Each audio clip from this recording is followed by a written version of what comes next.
You're listening to Everybody Pulls the Tarp, the go-to podcast for high performers. I'm Andrew Moses. Each week, you'll hear my thought-provoking conversations with Olympians, pro athletes, CEOs, elite coaches, best-selling authors, and other high performers to uncover their secrets to success. Get ready to be inspired each week when we talk about leadership, teamwork, work ethic, and more. Are you ready? Let's go.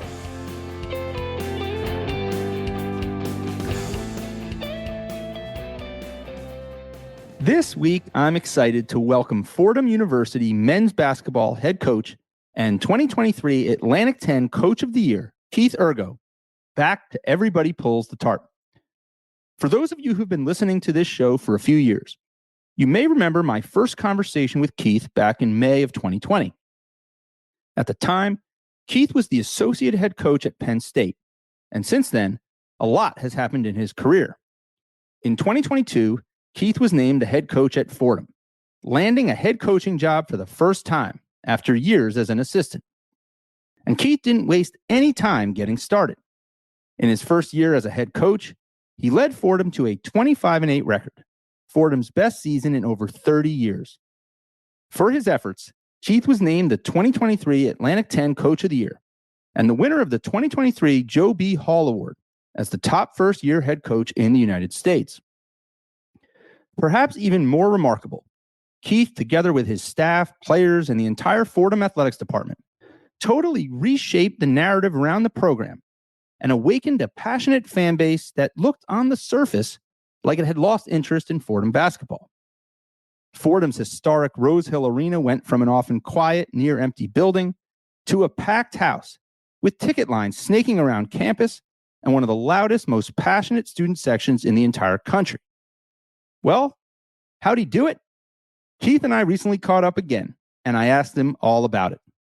He shared a behind-the-scenes look at the turnaround he's leading at Fordham, and we dove deep into so many life lessons and ideas that apply far beyond basketball.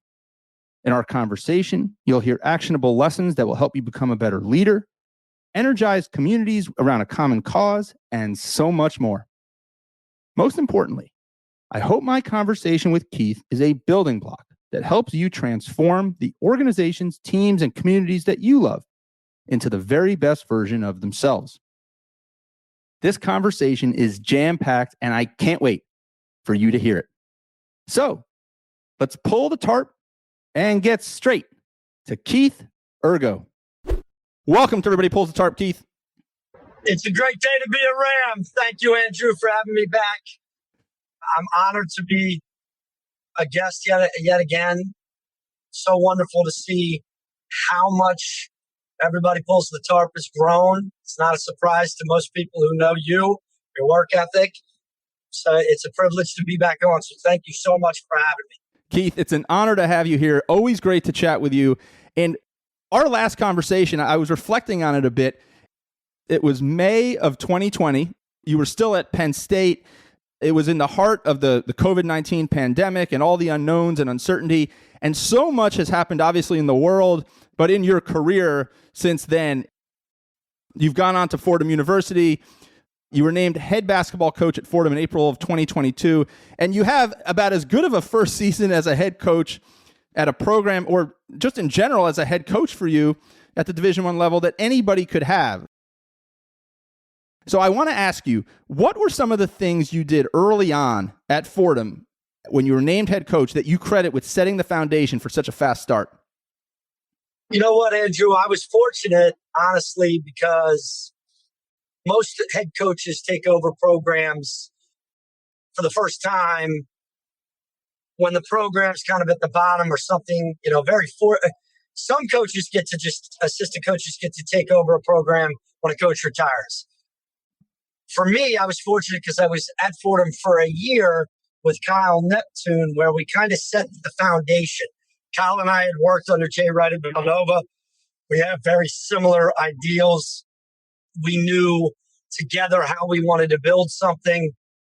We believe in a lot of the same standard, as we call it, at Fordham. So for me, it was certainly a little bit easier of a transition because I had been there a year and we had pretty much started kind of that year, that 2022 season, kind of setting the foundation for what we wanted Fordham basketball to be for years to come.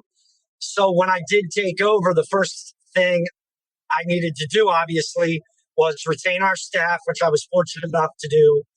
Continuity was really important. And I think one of the reasons why I was chosen for the position, because they believed I was able to keep the staff, added Dave Paulson to a full-time position, which helped dramatically. He was now the head coach at Holy Cross. But we knew we had to keep our current roster intact. Keeping the staff, retaining the staff was huge. And then we spent the first 3.5 weeks making sure we retained our roster. So guys like Darius Quisenberry, who are in the potential going into the portal, who were sought after by some high major programs to transfer. Some others were as well. So the first thing we did was make sure that we got together with the team. We continued to build and develop those relationships. And that was really what I think was the most important piece to kind of setting the tone and keeping the standard heading in the direction that we had started it the year prior. So keeping the staff retained as well as continuing to develop the relationships, because we felt in that first year at Fordham, even though we were only 16-16, that we had built something that was sustainable and that was only going to improve moving forward, because we had a really tight-knit locker room with really good kids that fit what we were trying to do at Fordham, not just on the court, but off the court as well. So we kept that unit intact and added a monster class. And then, believe it or not, the first thing we did as a staff prior to me even being announced the head coach was we had an official visit planned an in-home visit down in Atlanta planned with Khalid Moore, who was transferring from Georgia Tech, his mother and his sister. So before I was even announced head coach, we flew down there and did the in-home visit with him and his family. And we were able, as soon as I was announced a few days later, to get him to commit. And by getting him to commit, it kind of set the tone with our freshmen and everyone else in the program. Like, okay, they really have this thing rolling in the right direction. Let's see what they do. And that first summer, we just continued to pound what we had already built on. And that was playing hard together, smart with pride, and continuing to restore the pride in the name on the front of the jersey at Fordham, which we had believed kind of had kept Fordham down for decades. And we started that process with Kyle Neptune, and we've continued to build on that. You sure have continued it. And Keith, I'm curious, like, one of the words that you mentioned is continued and continuity. And you talked about the continuity that the Fordham leadership felt you may be able to bring, that you were uniquely positioned to bring, to keep some of the staff together, keep some of the players together, and keep that continuity was something that maybe was a big factor in you getting the job. But it's still a huge jump to go from an assistant coach for a long time to a head coach and running your own program. And I'm curious, in the early days, was there one thing that was most surprising to you about the transition from assistant or associate head coach to head coach and being the top guy? Yeah, I mean, obviously time demands, right? Balance was the key. It's still something I work on a daily basis, learning how to say no. I worked for Coach Wright and obviously Patrick Chambers, and we helped restore Penn State, we believe, to a top 10 nationally recognized program our last year there. And I learned from those guys on kind of what to focus on as far as, you're not going to be able to control a lot of the things that the institution has been ingrained in for years. So focus on what you can control. And what you can't control is spending time with your players, focusing on developing men, and really focus on kind of managing your staff, especially for the first couple of months in the first year or so. Focus on what you can control. And that's making sure that your program is continuing to develop on and off the court. Don't get caught up in things that you can't control, which are facilities or certain things with academics or admissions. You got to spend as much time in the first couple of years on what you can control. And that was really important for me. because you are pulled in a number of directions that you weren't pulled as an assistant. Things that your AD wants you to do, or things that some of the board of trustees want you to do, events that you now need to attend that prior to being a head coach, you most likely were in a gym room going to lunch or dinner with a player. Well, now you got to go to lunch or dinner with a board of trustee, or you've got to be in this meeting, or you got to be on this phone call. And so there are a lot of things that you weren't necessarily a part of as a head coach. Fortunately, I had been an associate head coach for a number of years. So things later in my career at Penn State, Pat Chambers was saying no to, I was filling in, like the head coaches meetings on a Friday morning that he couldn't attend. I would sit in with the rest of the head coaches in the AD, right? So I got a little bit more familiar and a little bit more experience having been an associate head coach for a number of years, but it was really balance. It was balancing players. It was balancing life as having a family and balancing running the organization. Because I think a lot of people don't necessarily understand, once you become a head coach, you are a CEO of a multi-million-dollar company, and you got to make sure that you're running it as such. And that's one of the things that our AD was only a couple of years on the job as well, like Cole, and we took time. Fordham basketball, starting 2 years ago, was a startup company in our minds. We have a 3-year vision, a 5-year vision, and a 7-year vision. And I think we're heading in the right direction up to this point.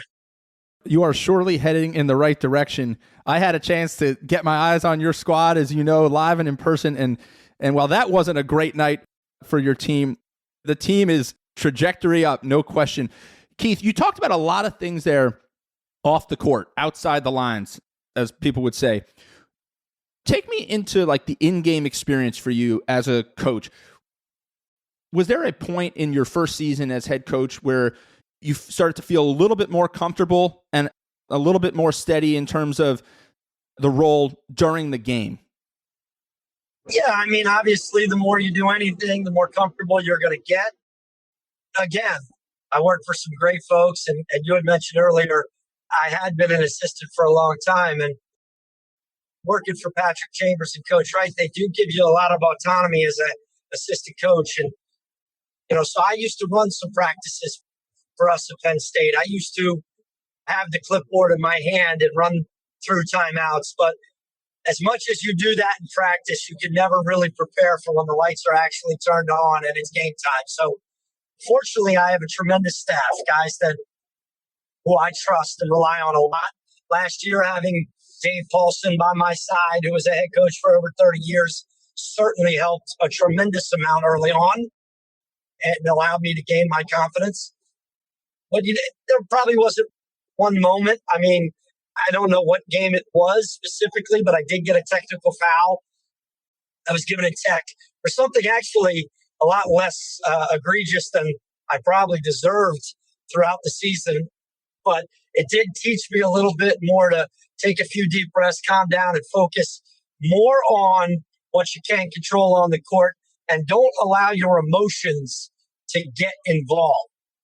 And don't confuse passion with emotion. And I think that's been a big piece to my growth over the last several years, something that I continue to work on a lot throughout my career because I'm extremely passionate. And I got to make sure that I don't allow my emotions to cloud my judgment. And it's funny because I just saw Nick Saban Saturday after they took their loss talk about that specifically, emotion. Don't confuse your passion with emotion. And I think I started to get a lot more comfortable throughout the season with that specifically. And that's something I need to continue to focus on. Keith, is there something that you say to yourself or you do, or you take a deep breath? Like, is there something physical that you do to try and stop the emotion and the passion from coinciding? Absolutely. You said it. Take deep breaths. Take nice, deep, and calm breaths to calm your heart rate down a little bit. And, make sure that you understand. For me, it's to remind myself that it's an imperfect game. Don't get caught up. We talk a lot about attitude. And what attitude is you can't focus on what just happened. You have to focus on the next play. A lot of golfers in tennis, those in individual sports understand that. And the great ones can just kind of block out what just happened and move on to the next play. Something that Coach Wright preaches on a daily basis. And that's what really I try to focus on, because it's what I tell my players. We can't compound problems, right? So if you're focused on the mistake that you just made and you're not moving along, there's a very good chance you compound that with another problem back to back. That's when you start to trickle into a downward spiral. And so I just try to take a deep breath, just like I tell our players, and try to focus on the next play. And remember that we do have film to watch after the game, and we'll focus on what happened at that moment. So I just kind of take a deep breath and I try to move on to the next possession. Keith, one of the things that was so fun to watch as someone who, has been a longtime fan of yours was not just the success that you were having on the court, but to watch on social media and watch on TV and see the energy around Fordham basketball, the energy in Rose Hill. I mean, you completely transformed the culture around Fordham basketball on campus and around the campus in a very, very short period of time. I mean, the gym was packed. You're giving names to the student section, like the Shirtless Herd and the Rose Thrill. These things are just catching on.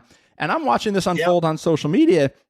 And candidly, I'm not surprised that you were able to have this effect, because I saw the energy directly firsthand that you brought to Penn State and to that community. But to me, what was so remarkable was how fast the transformation happened. But I know that there was a lot of work that went into that. And I'm curious, where did that all start?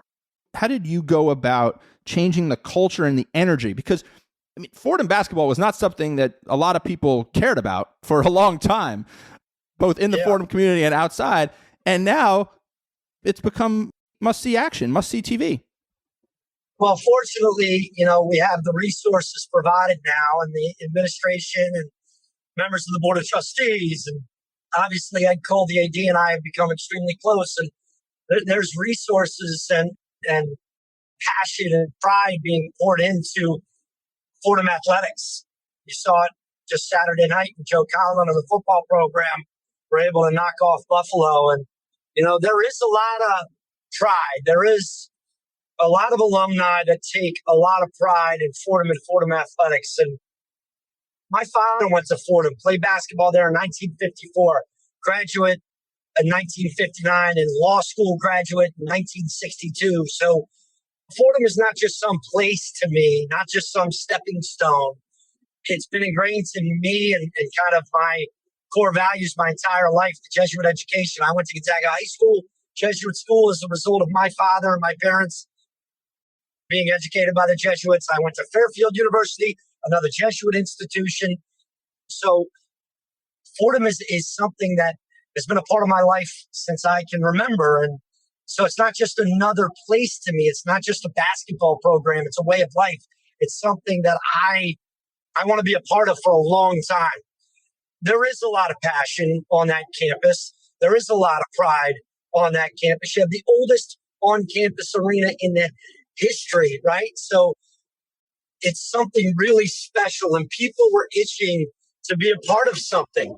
And having seen what Coach Wright was able to do at Villanova, having seen what we were able to do, people don't realize this, but I think in 2020, we had the largest top 5 increase in ticket sales in the entire Division I NCAA at Penn State. So I watched what we were able to do. I was a part of what Coach Chambers was doing on campus, and I enjoy that stuff. I enjoy meeting students. I enjoy going into the quad and throwing out T-shirts and standing up on tables and getting people involved and having fun, taking pride and having passion in your institution, in your community. I want our players to understand and have the gratitude that we're a part of something much bigger than ourselves. You're at an institution in the greatest city in the world that a lot of people are in love with. You give them something to cheer about, and they'll come out. And it's almost like the field of dreams. If you build it, they will come. And we focused on what we controlled, grinding each and every day. We knew that, everybody loves a winner. So let's focus on just possession by possession, winning basketball games. And sure enough, the more you do that, people will start to catch on. And that's kind of what happened. And we were able to sell out Rose Thrill the last 10 games of the season. Single tickets were impossible to get. Students were lined up outside the door. And there was nothing quite like the Barclays on Thursday night, which was the largest gathering of Fordham students and alumni in history. And they backed that on Saturday for the semifinals. So, hopefully we can kind of use that momentum and continue that here starting in the fall, which I think we're on the right track to do. You sure are on the right track. You mentioned the strong relationship with Ed Cole. From afar, it's also quite clear that you, Ed Cole, the athletic director, and Fordham University's president, Tanya Tetlow, you are all aligned and you are all rowing in the same direction with passionate enthusiasm for what you're all trying to accomplish. What do you think has been the key to that strong connection and alignment? Because there's a lot of people listening who are in coaching who probably don't have that alignment, or they're the CEO of a company and they don't have that connection with their CFO or their VP of marketing. What has been the key to that strong connection and alignment? And nothing is ever perfect, right? Nothing is ever perfect, but there's obviously something going on that you have all been able to do that has accelerated your success. Yeah, the energy, the passion for the institution. I mean, we're all fresh too, right? Ed Cole had been at Fordham for a couple of years in another role. He's now been the AD, I want to say that it's his third or fourth year. I think it may be his fourth official year, or maybe third. I think he might have actually been named full-time AD just before hiring Kyle Neptune. And obviously, President Tetlow just joined us last July. So there's energy, there's pride, there's a lot of passion for trying to take Fordham to places it had never been, and build on the rich history and tradition that the institution has had for over 100 and something years. So, we all want to be trailblazers, right? We all want to do something that has never been done before, starting with President Tetlow, right? And funneling to Ed Cole and then down to myself. And I think I'm not perfect. I made a lot of mistakes, but having a guy like Ed Cole kind of be comfortable with those mistakes and making sure that I'm learning from them and I'm going to continue to grow, and that I really want Fordham to be great, just not in basketball, but I want the institution to grow along with us. And I want to do everything in our power as a basketball program, as student athletes and coaches to help take Fordham to the next level, globally. And I think President Tetlow, knowing that we're not just here to make the basketball program great, but we want to do everything in our power to make Fordham something really special and continue to grow. I think that's one of the reasons why we've hit it off so well, and that we're going to continue to grow together. And, they know that I want to be here a very long time. And one of the reasons why I didn't really feel, or I didn't get too excited about some of the opportunities that I may have had after this past season was because I'm so excited to be a part of what's happening at Fordham. And again, Ed Cole and I've been a part of some rough patches at Penn State where we had, a few different presidents and a few different ADs, and to have a connection with someone like Ed Cole, it really means a world of difference.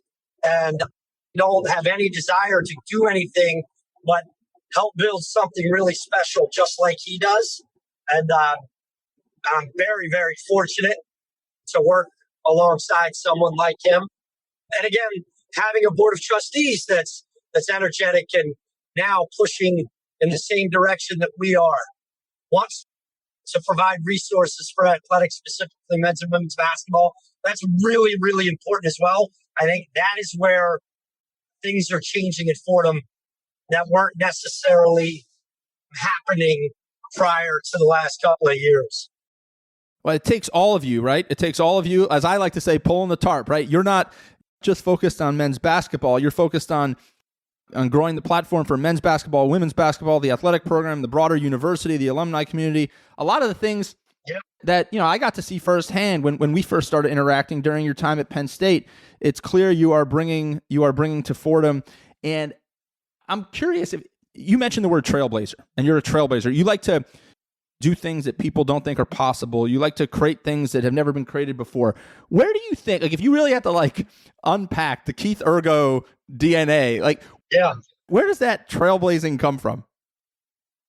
I mean, that comes from my family. I'm one of 10 children, 9 boys and a girl. My mother and father were born and raised in Brooklyn. Not a lot. My father's been extremely successful because he's one of the hardest working, one of the highest character human beings that I will ever know in my entire life. And I'm so grateful to learn and really have been lucky enough to instill some of the values that he's provided me and my family. But I'm a little guy who had to fight and scrap for everything that I've been very fortunate by coming from a great family that was successful, but we were never given just anything. We had to work for what we got. And I'm not your typical Division I athlete. I went through rough patches both on and off the court and the field, and I had to struggle academically and athletically at Fairfield, but I was able to turn it around and play 2 Division I sports at a size that most people wouldn't have expected. And Coach O'Toole and Coach Spencer on the lacrosse field, and then Coach O'Toole both at Fairfield. Coach O'Toole said it's not the size of the dog in the fight, but the size of the fight in the dog. And honestly, I believe that. And, you got to kind of throw your body around where you just got to do whatever it takes to win. Everybody pulls the tarp. I followed you a long time, and I know you used to, when you were working in baseball, you used to keep an extra set of clothes on site because you would throw them on to help with the grounds crew. Well, we have a lunch pail mentality, man. It doesn't matter. There's roles and responsibilities, but once you're done your role, you go and you help someone else. You do whatever it takes for the success of the program. You worry about the name on the front of the jersey, not the name on the back, and everyone's ultimately going to get what they want. And I think if you have that mentality and you instill that in your staff and in your locker room, great things can start to happen when nobody cares who gets the credit. And I've had a number of great mentors from grade school, high school, college, professionally, that have had that same mindset. Keith, I love that mindset. I have long said you are a tarp puller. Every week we bring another tarp puller into the community, and there is no question you are a tarp puller. I want to just go back to the point you made about your family and your father, and you talked a few minutes ago about the connection to Fordham that he has. What was that conversation like when tell me how that went? You think that the Fordham job is becoming a possibility, a serious possibility, and then it happens. When you get that head coaching job at Fordham, what is that conversation like with your father? Well, there wasn't much of a conversation. There was a lot of emotion and crying.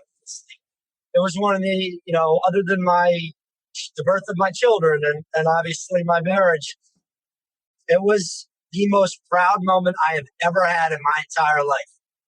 When you're one of 10 children, 9 boys who are all extremely competitive, you're all looking to kind of do something that connects with your father or your mother. And, my father played basketball. I was the only one out of the 10 children to play basketball in high school or college. So we always had that connection. And my brothers and my family members always used to joke with me and mess with me, golden child, this and that, that kind of thing, because I had that connection with my father.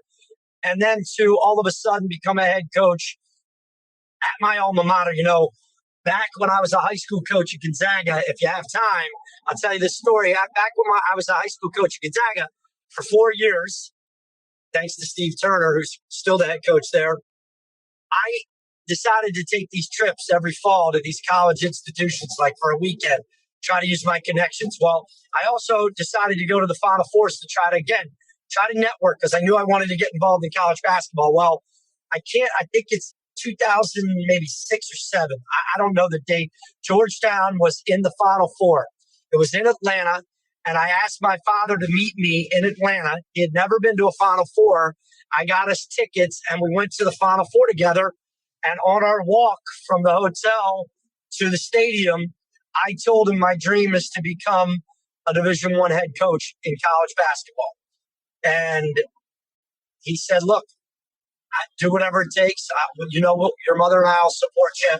And they always have. And to have that happen, not only to have it happen, but to have it happen after so many years at this point where I almost gave up, and to have it happen at his alma mater, honestly, you can't write a script that's any better than that for me. And the first time my parents had been back at Rose Thrill since he was a student was the last game of the season we played 2 years ago when I was the associate head coach against GW, won in a great game. And at half court, we took a picture after the game, and my father teared up. I swear to you, that was the first time I had ever seen my father shed a tear, and it was at half court taking a picture with me. And then now they've come to several games since. So it's the greatest honor of my life, and hopefully I can continue to make him and my mother proud. What an honor it must be. And it was something that I've wanted to ask you about, Keith, a long time, because as somebody who went to Penn State and got to know you during your time at Penn State, I selfishly always wanted you to be the head basketball coach at Penn State. I know we're going back in history, and history doesn't matter. We should be looking to the next play. No, you got to learn from it. That's for sure. I don't mind it. But when that didn't happen, and I was begrudging about it, when job openings would happen, I would continue to, I'd scroll through social media. Where is Keith? Is Keith a candidate? What's the rumor mill say? And then when you get that job at Fordham, the head coaching job, because obviously you had been there, which was a big deal in and of itself to go there and be the associate head coach with all the history that your family has at Fordham.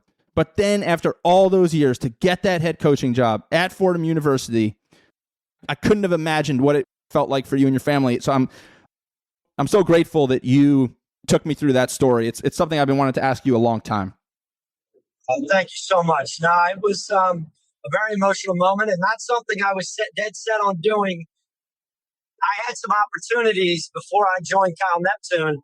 I had some opportunities to go to some other high major programs, and this is what I love about my father. He wasn't like, you got to go to Fordham, because he understands the landscaping, he understands the history of Fordham, but he also knew that like you had mentioned, I loved the challenge, and I loved the fact that Cal Neptune was so passionate about it, what he thought he could do there, and then, what we thought we could do together there.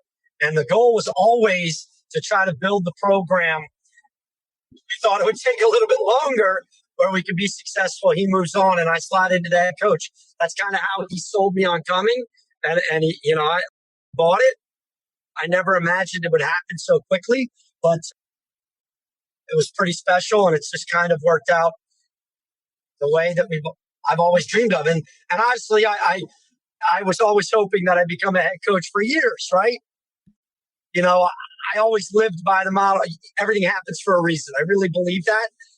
Now, when everything had gone down at Penn State, I started to question that mantra, but clearly here we are, and it takes some hard times to get to some of the best. And we got a long way to go, but certainly happy and excited about the future for sure. Everything happens for a reason. And Keith, I want to let you go. I've got one more question, one more topic I want to talk to you about. And you and I texted a little bit about this after I came and saw your team play at George Mason towards the end of last season. But I was sitting behind the bench watching you guys live, and it was as we've talked about, it was a rough night. It was a rock fight. It was a rock fight. You've admitted it was a tough basketball game. You've admitted that it was a tough basketball game, a hard basketball game to watch at times. But you guys battle, and you get to overtime. And they're at the commercial break, and I'm watching you from behind the bench, and you are just walking up the line, and you're basically looking at every player, and I'm reading your lips, and you're saying the same thing to every player. Where would you rather be? Where would you rather be? And I remember texting you the next day and said, is that what you were saying? because sometimes I read your lips and some not nice things come out. And but 99% of the time it's inspiring, and it's words like that. And it's something that stuck with me that night. I was driving home, and that morning I said, I got to ask Keith. And you said, you read my lips right. I was saying, where would you rather be? Yeah. And to me, what I took away from that moment, I'm curious what you meant in that moment, but what I took away from, this has been a tough battle. We thought we were going to win this game.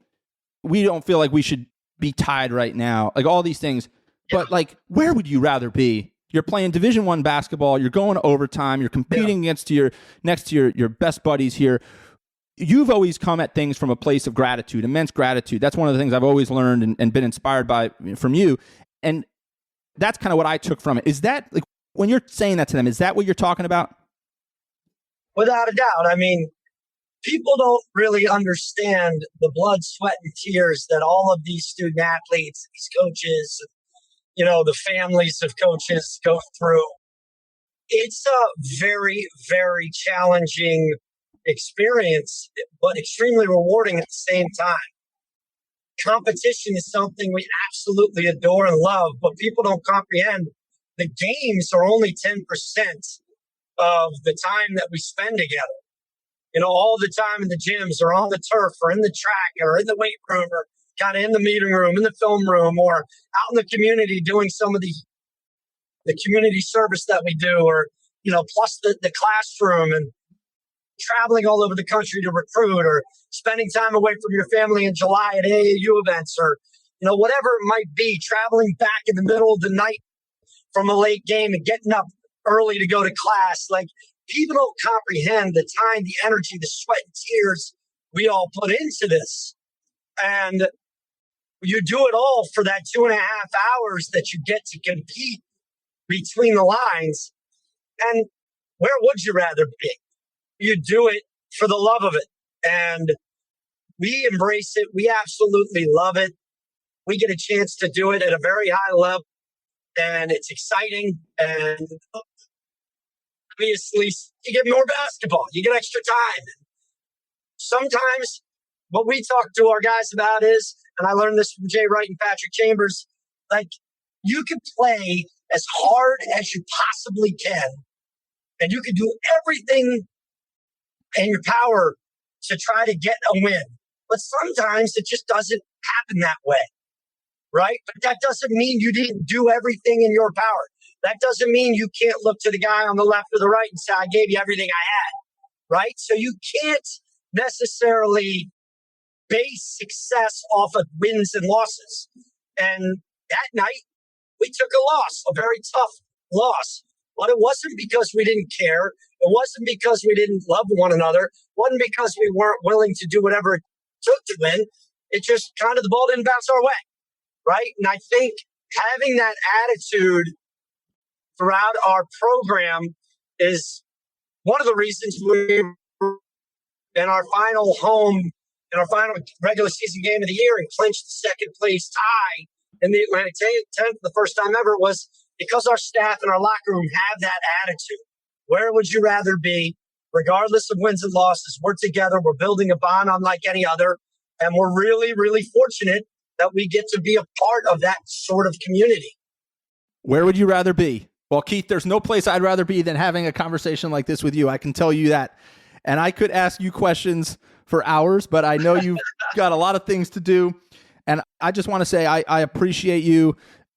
I appreciate you for, all the work that we partnered on together at Penn State. And I love nothing more than watching your journey. And as disappointing as it was for me, and I'm sure for you and your family, that there were times that things didn't break certain ways for you and you didn't get certain opportunities, man, are you in the right opportunity right now? And I know there's no place you'd rather be. So, Keith, thank you for spending a few minutes with me this week, and we'll have to do this again soon. Oh, man, Andrew, and the feeling is mutual, buddy. I mentioned to you before we started, so proud of you, so inspired by you and your commitment and your work ethic and what you've done with Everybody Pulls the Tarp. And I love the fact that you're very diverse on your guests. And I mentioned to you that I learned a lot from the coaches you have on, but I learned much, if not more, from all the other guests that you have on. And I feel honored to be a guest on your show, knowing some of the incredible people that you've had represent your incredible show and what it stands for. Everybody Pulls the Tarp is a tremendous way to live life, not just in sports. So I appreciate it. Thank you so much for having me. And go Rams. Go Rams. All right, we'll catch up again soon, Keith. Thank you for joining me this week. Be sure to subscribe in your favorite podcast app so you can catch all of our upcoming episodes. And if you are like me and want a world full of tarp pullers, then leave a review to help others find us. You can also follow me on Twitter at Andrew H. Moses. That's Andrew H. Moses. And be sure to sign up for my email newsletter at everybodypullsthetarp.com/newsletter. I'll share tips and insights to help you achieve maximum success and happiness. Today's a great day to pull the tarp. I am rooting for you. See you next time.